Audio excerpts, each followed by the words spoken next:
So we're talking amazing home-style Asian chicken stock here, guys. This is one that's definitely a keeper. This is my own super flavor-packed Asian chicken stock.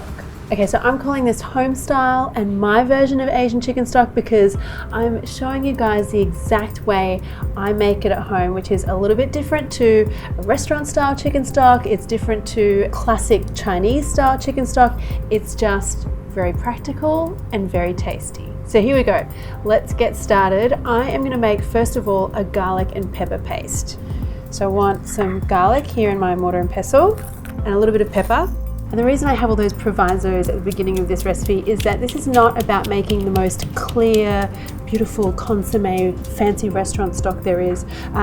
Making this paste is going to cloudy up our stock a little bit, but it's going to add way more flavor than usual. Trust me.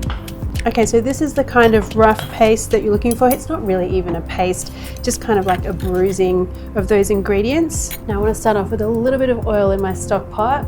And I want to fry off that garlic and pepper just to kind of take the edge off that raw garlic flavor. And yes, skins and all are in there. I'm going to strain the stock anyway.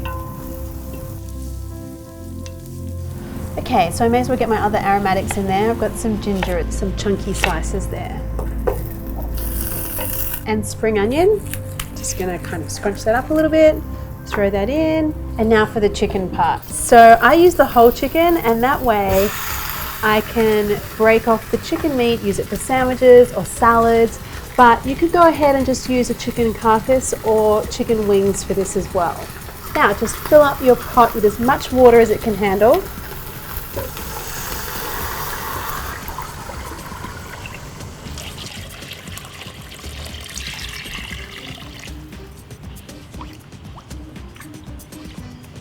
Now add a little pinch of salt here as well, just because, you know, extra flavor is always good.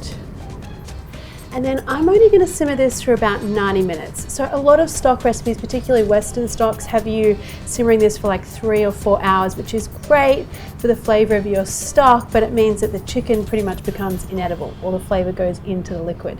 So I'm going to do a bit of a balance here. 90 minutes gives us a good flavorful stock, but still leaves us with some tasty chicken. So at this point we have a stock that is smelling incredibly aromatic, and just while it's been simmering away, I've been coming here and just skimming off any of that kind of gunky stuff on the top as it's been going. I'll just do one final skim here. And our chicken, let's get that guy out.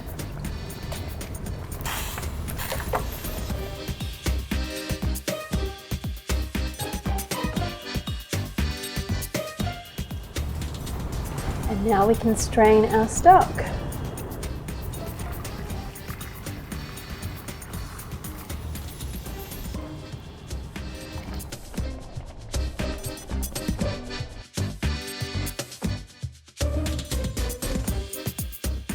And there you go. Let's just have a taste here and see how we've gone.